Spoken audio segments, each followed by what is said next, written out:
It goes deep into your psyche, you see, and it stays there. That belief that you are no good, that you are not good enough, and that there's something inherently wrong with you, it just gets embedded in the personality and in the beliefs and behaviours.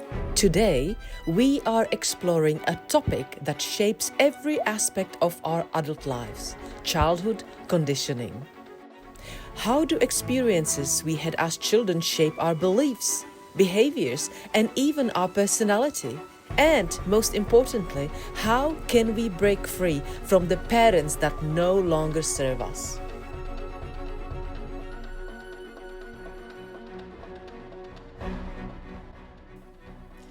Hello, welcome to Samlow and Samlow Wellness. I'm Petra Samlow. I'm a therapist and wellness consultant. And I'm Stefan Samlow. I'm just here to ask all the obvious questions. All right, Petra, so what exactly is childhood conditioning?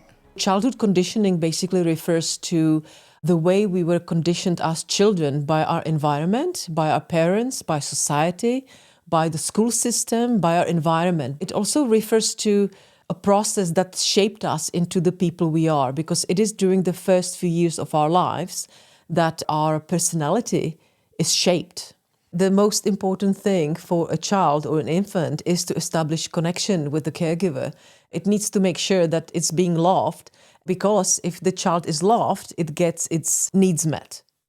And so the child will do whatever it takes to establish that connection. That is very important, because in ideal world, we have a loving parent and a child, a parent who's there for the child no matter what. But in not so ideal world, we have a parent that's perhaps busy. I don't mean to say that there has to be some obvious neglect or abuse in order for the parent not to have a proper connection with the child or the infant. But people get sick, people have to work long hours, and there's that little poor innocent baby who basically doesn't understand why isn't mom or dad there. So the child then develops different strategies in how to get their needs met, how to get that connection. Marissa Peer, the famous hypnotherapist, she says that children have one of four roles when they are growing up. One is the carer, one is the brilliant one is the difficult one, and one is the sick one. Basically, in every family, children, even if there is one child or four children, they have one of these roles. And it's interesting to see what role did you sort of get. You almost get the role because the role is based on what the parents want from you. What did you have to be like in order to be accepted by your parents, to be loved by your parents? Sometimes those roles can shift as you grow, but it is interesting to analyze. And I guess you make a good point there, because it's almost like you personally don't have a choice as a child. The child has to take on a role to get the parents' attention. So I think for later on in life, if you're looking to learn about your own childhood conditioning and to try and improve your life, I think it's quite important to know, well, it wasn't really your fault you took on that role, because you did what you had to do to get attention, to get care, to get love, to survive. Actually, this is very important time in a person's life, in child's life, is when there's a particular moment that happens, and it's usually between the age of 2 and 5. It's when the child is already able to have some cognitive ability. At 2 years old is about when the child recognizes itself, so it has some sort of self-cognition. And so around this time, usually what happens is that the child is still authentic. It has its authentic self, its authentic, soul, self, whatever you want to call it. For example, the child is being very creative, okay, and plays with some toys and maybe even damages something around the house. But the child feels good being authentic. And then the parent is upset. What did you do? Yells at the child. And the child is very conflicted and basically has to decide, well, if I keep being myself, being artistic, creating things, learning, being curious, that gets mommy really upset. I get even punished perhaps, right? And so the child, then what it does is that the consciousness sort of splits in that time, and the child sort of abandons itself, the authentic self, and takes on the persona, sort of like a fake persona that the parent is interested in. So the child actually has to sort of shape itself into what the parent wants. in order to survive. So you see, because if the child would want to be its authentic self, keep on, creating things and playing and being curious, well, that obviously irritates the mom. So I cannot do that. I have to abandon my authentic self, and I have to become what my mom wants me to do. Mom wants me to be a good girl. I just have to sit and do nothing. That then carries on, and in adulthood, this woman, let's say, when she has an issue and says, well, I can't do anything. I'm not creative enough. I feel stuck. I'm depressed. I'm always at home. I just sit. I don't want to do anything. I'm not interested in anything. That woman then doesn't remember what happened early on in the childhood when she was a toddler, perhaps, right? But that's the childhood conditioning, and that's the self-defense mechanism that this woman had to take on in the early childhood. It just carries on throughout the life. When the person is an adult, they don't understand what is happening. Okay, so with the help of a therapist, a skilled therapist, you can sort of unpack all these things and start to understand what is happening with the woman who has depression, what could have happened in the child. So we sort of go backwards. We start with the presenting problem and then go backwards. So I guess an example is, as a child, the only way you got attention is by misbehaving. The issue then is, as an adult, if you still believe that the only way you can get attention is by misbehaving, well, that's inappropriate then as an adult to then misbehave in order to get attention. And people do, because subconsciously, see, it's all subconscious. So subconsciously, that particular individual then misbehaves, gets in troubles. He or she doesn't know that it's actually the attachment style they established when they were children, because the only way the parent would pay attention to that child was if the child was in troubles, if it was crying or if it was needing something. Otherwise, the child wouldn't be picked up from the crib and wouldn't get any help. The child would be neglected. Yeah, that's quite interesting. So an adult could come to you and that always gets into trouble and may not have a clue why they're doing it. So you have to make that link back to the childhood, don't you? I see that people have difficulty understanding that when they tend to get in troubles and cause issues and always have some sort of drama, going from one destructive relationship to another, basically having chaos in life, they don't understand why. And then once we start unfolding a person's childhood, we can then see that the child had this particular attachment style with their parent, where the only time dad would pay attention to the son when he had to correct the child. I think what people don't understand is that the child then believes that that is love. Okay? When we now talk about it like this, we think like, of course the child must not believe that that's love. That's clearly, we understand love as being hugging and talking kindly and softly and gently. We understand that as being love. But to that particular child, love is any kind of attention from dad. And if only attention from dad or mom would be being yelled at, why did you do this? Why did you do that? And perhaps being even punished for things. So that child thinks like, well, that's the only time I have with dad or with mom is during these consequential sort of parenting times. And so the child then gets into trouble subconsciously to get that connection with the parent, okay? And that's how this whole process, basically this whole cycle begins.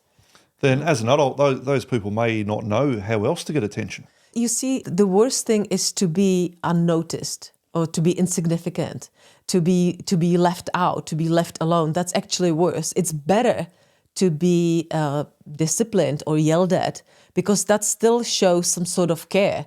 Because if the parent wouldn't care, they wouldn't discipline the child or they wouldn't yell at the child. The worst thing for the child is to have basically no attention at all. So that's even worse. Yeah, and then as an adult, of course, if you misbehave, you do get attention, don't you? The police is going to come around. Mm-hmm. And if that's how you've been brought up, if that's what love is, then unfortunately then they think, well, I mean something now and I'm getting attention and care. That's great. Yeah, and it is subconscious. It is all subconscious, and it does come from that early childhood. The self-defense mechanism, the way you were conditioned was that if I don't do anything, my parents don't pay any attention to me. Okay, it's only when I do something, when I get in troubles in school, for example, or even as a toddler, if I break something, if I climb on something and I fall, that's the only times my parents actually come to me and pick me up. Otherwise, if I don't climb on something and fall down, I'm there in the corner and nobody ever comes to be with me. Well, You see? that's very interesting, isn't it? It is. I guess the key is to understand in general what is childhood conditioning, and then somehow to be able to understand your own childhood conditioning and how that affects your behaviour now.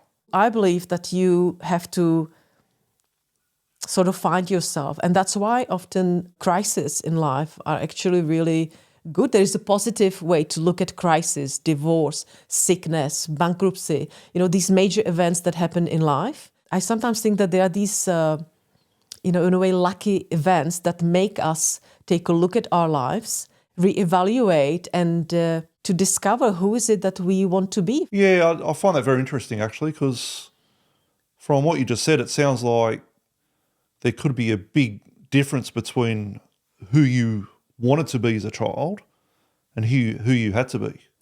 Yes. So perhaps that's why some people have a lot of issues in life. If there's a big difference between who you wanted to be and who you had to be, versus perhaps maybe people could be similar to who they wanted to be if their parents allowed them to be, then you may not have many issues in life. But yeah, it seems to be there could be a big difference between who you wanted to be and who you had to be. Absolutely. So I guess now being aware of that childhood conditioning, that to me then opens the door to say, well, was I conditioned to be a certain way, and is that totally different to who I want to be? Yes. So that's when the issues arise, because you've got that conflict in the brain, haven't you? Well, who do I really want to be, or what do I think I had to be? And who you cannot be, because, your parents might have prevented you to be who you wanted to be. Perhaps that authentic self that you have rejected early on in early childhood keeps coming through, keeps coming up here and then. You have a feeling like, well, I feel like I'm more like this or more like that. And you get shut down again and again, either by your parents or in school or by your mates, by your friends.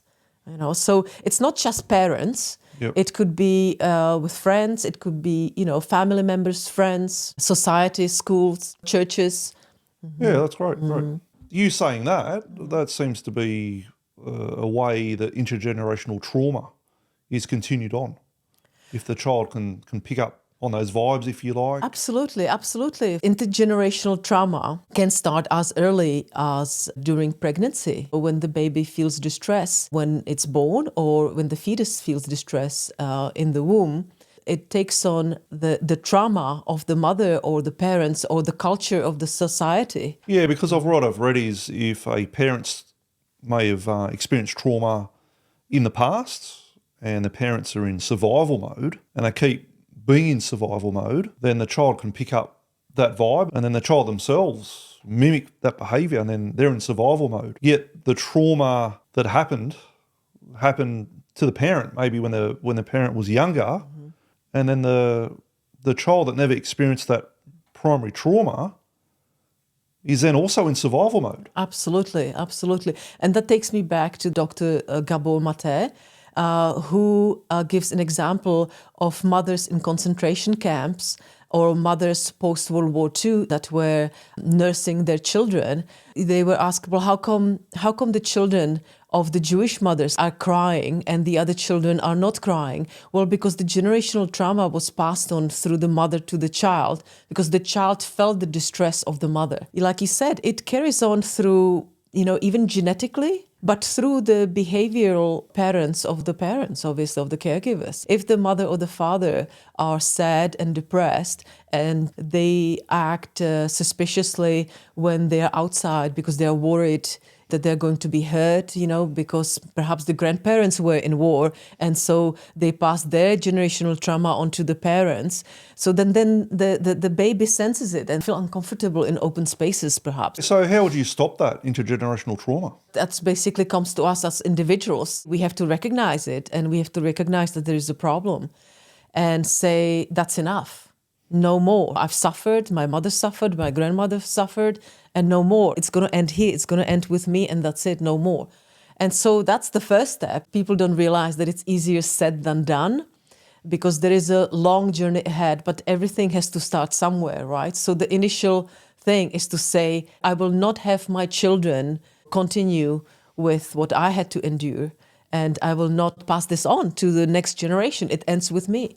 And I feel like people who do decide to do that, very brave people who decide to do this, they take on a lot, because they are the ones who sort of have to end the denial and go through very uncomfortable process of recognizing their own shame, their own hurt and injustice, perhaps, what happened in their life, and be able to look at their parents with a very realistic lens, not trying to put the parents down or blame the person's childhood. I guess you just want to understand the person's childhood. Yes, rather we're than looking at the childhood blame. and the person's life in a very realistic lens, analyzing it instead of just judging it, right?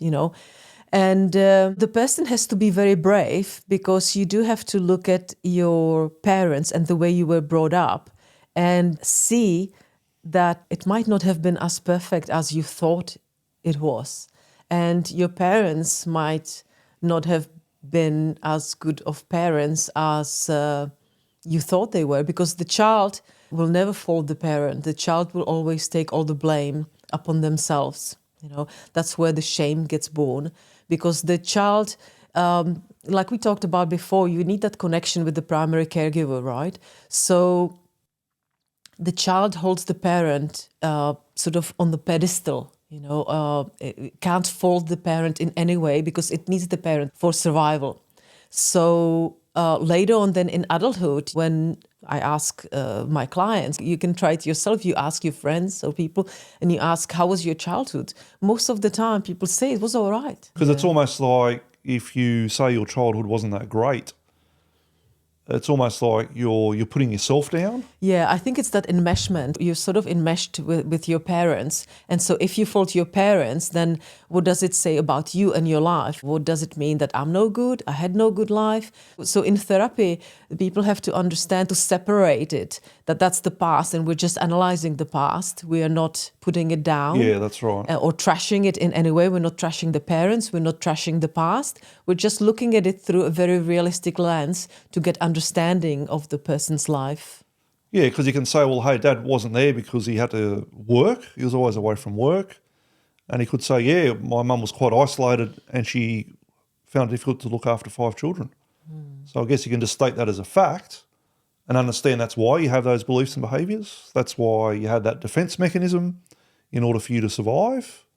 And now you can understand and you can move on. Well, I no longer need those beliefs and behaviours. In therapy, we have to look at the situation from the child's perspective, okay? Because the child doesn't understand that mom has to work, or that, dad has to work, or that they don't have time, or that they have their own issues, perhaps even with addiction.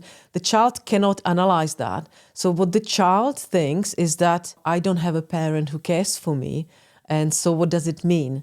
That means I'm no good. If I would be good, I would have a parent who cares for me. The child doesn't understand, doesn't have the cognitive capability to understand what is going on in the parent's life. So that's what we have to look at. What was the child thinking? And that's what hypnotherapy is really good for. When you go back and you regress under hypnosis, you are able to look at the scenes that affect you through that child's lens. And that makes you understand why you came up with certain behaviors and why you gave particular scenes a certain meaning.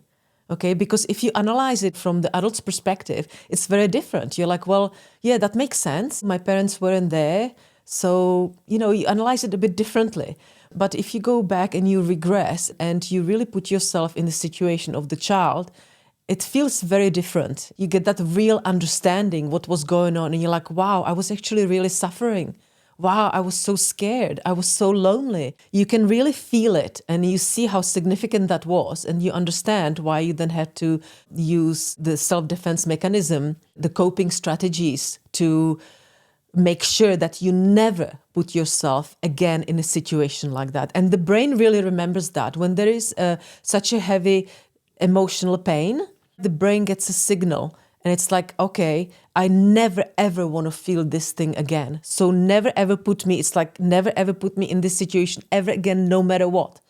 Then that's what we look at in therapy. I use hypnotherapy as a part of therapy, to get closer to the truth, to get closer to what lies beneath, to get the understanding of the childhood conditioning and so on. But it is interesting to look at and to analyze, to go back to childhood and analyze, what happened and why. Why do people seek out the familiar? Well, the reason for that is that when it's familiar, it's proven that it will keep us alive. Okay, so there's evidence, there's a proof that if it's familiar, it's something I've done before, it's something that's been tested, it's something that works. So that's why we tend to go towards what's familiar, because it's safe. Right. It's safe. And that's what we talk about, being in your comfort zone, isn't it? People don't want to go outside of their comfort zone because it's the familiar, it's proven to work. It may not be the happiest outcome or the happiest environment, but it's proven to work for survival, so people just stay in their comfort zone. Yeah, and whenever there is anything new, it's like the brain shifts back to the limbic system, to the survival brain. It basically tries to figure out what is the shortest way to keep me safe, to get what it wants, but in a safe manner. Right. I guess a good example is of people seeking out the familiar is they may always seek out a certain type of partner. Even if their partner isn't really that good for them, it's that familiarity, isn't it? So they always seek out the same type of partner. And I guess people may come to you and say, well, why do I always end up with people who don't treat me very nicely? That's why. And the problem then is what happens when the familiar is actually unhealthy, is not good for you. What if the familiar is actually not good? Because the brain doesn't know the difference between familiar not healthy and familiar healthy. It's just familiar, and that's all the brain worries about, basically. So basically the issue then arises when the familiar is unhealthy or unwanted. Often what I see is that the childhood conditioning was actually indirect. By indirect, what I mean by that is that there was some level of neglect. The child was not abused or anything like that, but the person feels that they weren't loved. They weren't hugged or they weren't comforted. Because what does it mean for the child that it feels like it's unloved, it's not being kindly spoken to, it's not being hugged or loved? That child then thinks, well, these things are not meant for me. There's something wrong with me, there's something defective with me. And if I would be nice, I would be loved and hugged. It's because I am not nice. So we usually discover these things during the hypnotherapy sessions. So basically people can have issues, but it doesn't mean they've had an absolute traumatic childhood. No, you could have a childhood that is not traumatic in any way. There might be no events that were child abuse or trauma, or that's why it might appear that it's a normal childhood.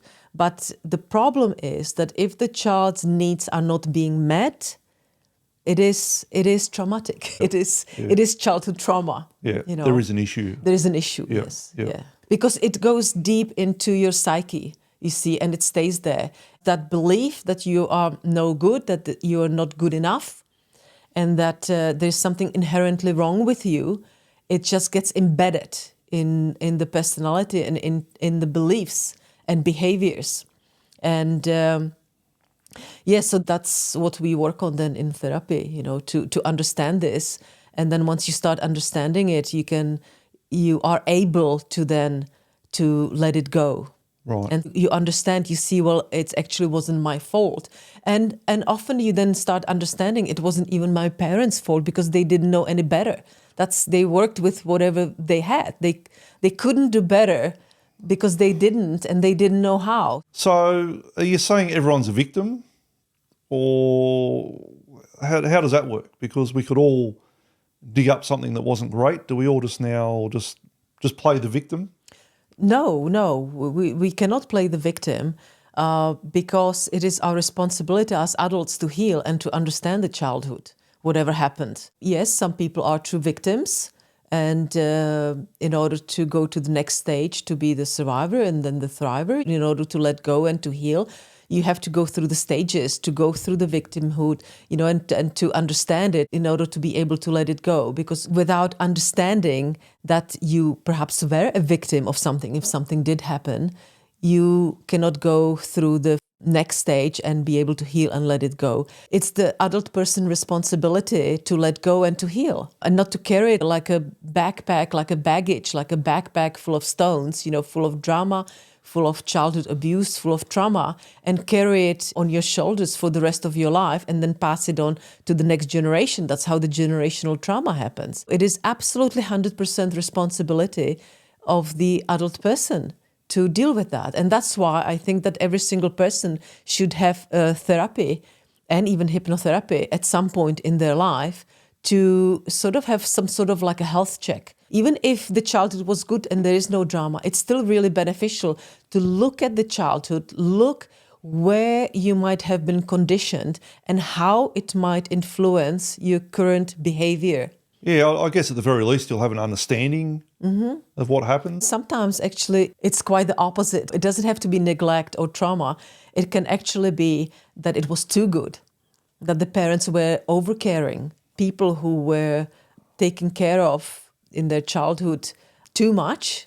Too much care. Too much care. Too many things too much were done. attention. Yeah, too many things were done. They didn't really learn how to do things themselves. Almost like they weren't given the tools then to look after themselves. Yeah, and they adopt learned helplessness. Right. Okay, because they were always helped by their parent. And so now they are 30, 40, 50 years old and they have adopted this learned helplessness and they don't know how to help themselves. And it actually works for them because they say, well, I can't do it. I just can't. I'm a lost case, nobody can help me.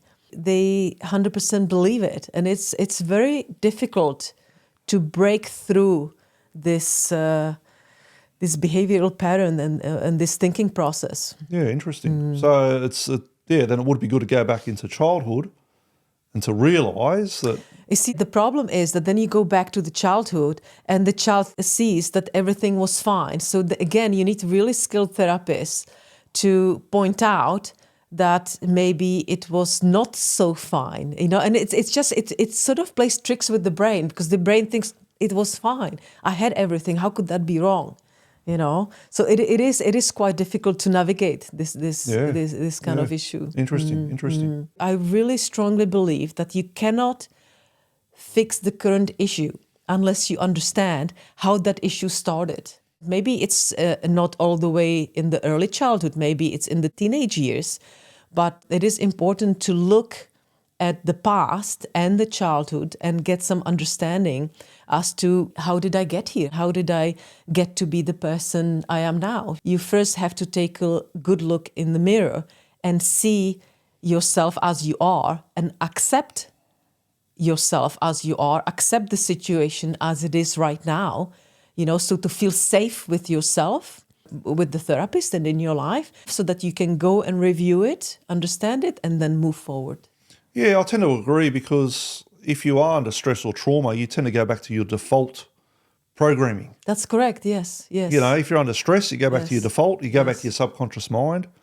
So if there's issues in those beliefs and behaviours from your childhood, you go back to the default. Back to that, you go back to your default, yes. So if your default is to be a people pleaser, well, that's what you are. Under stress or under duress, you are a people pleaser. Unless you understand why you became a people pleaser or why you became aggressive or whatever that is, why you suffer with depression. If that's the default, you will always go back to the default unless you understand that current default and then you change it to a new default through repetition, through understanding, through therapy. Yeah, so you really need to change those beliefs and behaviours, don't you? You do. And now we know that the brain is neuroplastic. So we know that the change is possible. Back 50, 100 years ago, we thought it's not possible to change. You're the way you are, your personality is set, and that's it. We even used to believe that you get born with your personality, that it's not based on being conditioned by your environment or parents and so on. So things change, but now we have a great understanding of the brain and we can see that, yes, it is 100% possible to change. And so you would think now, why would people have to suffer? And why would people have to keep the same default if it's not working for them, and if they actually do want something different. So I guess this is what it's all about, isn't it? Making people aware that there is such a thing as childhood conditioning. It is. And that there is that distinction between your core and your childhood conditioning. Yes. But they can be two different things. So basically you then need to go back to that authentic core and rediscover yourself. And if you can't access any memories because of memory amnesia, childhood amnesia, which many people have, you can start working on what is it you would want. And you can literally start from scratch and create a beautiful life for yourself. In summary, I think that it is important to first know where is it you want to be. Okay, so what is it you want? What kind of life do you want? What kind of person do you want to be?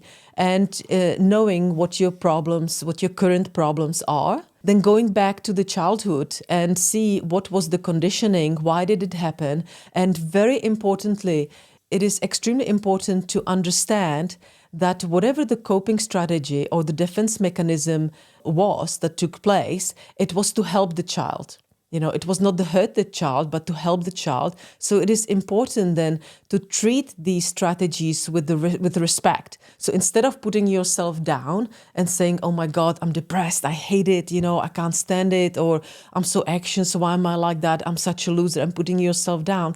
Instead of having this kind of critical negative self-talk, we need to shift that and say, well, okay, yes, I understand I have these problems, and have some sort of self-respect, have respect for this self-defense mechanism or the strategy that kept us alive for a very long time, and that worked. So have a nice dialogue with it, with the voice in our head, and be kind to it, be kind to ourselves and say, yes, I can see how that worked. Okay, it's all right, it's fine. And then start to understand why it happened, why it was important, before then we can take the next step and say, well, actually, I understand why I needed it back then, but now it's no longer relevant. So now I can let it go. I don't need it. I can say, well, thank you for trying to protect me all these years, whether it's depression or anxiety or phobia or addiction, but I don't need this in my life. And then the next step comes when you can adopt the new changes, new behaviours, whatever it is that you want. All right, Petra, that was a great conversation. Great discussion. I think I've learned a lot as well. It's a very interesting topic for me. It's only something I've recently become aware of, because in the past I thought, well, that's just the way people are, and didn't make a separation between your core and your childhood beliefs and behaviours. So I think it's very useful to learn that distinction and to understand that. Yes, thank you for the amazing conversation, for the fabulous questions. And thank you for watching or for listening, and we'll see you next time. All right, please like and subscribe. Yes, thank you.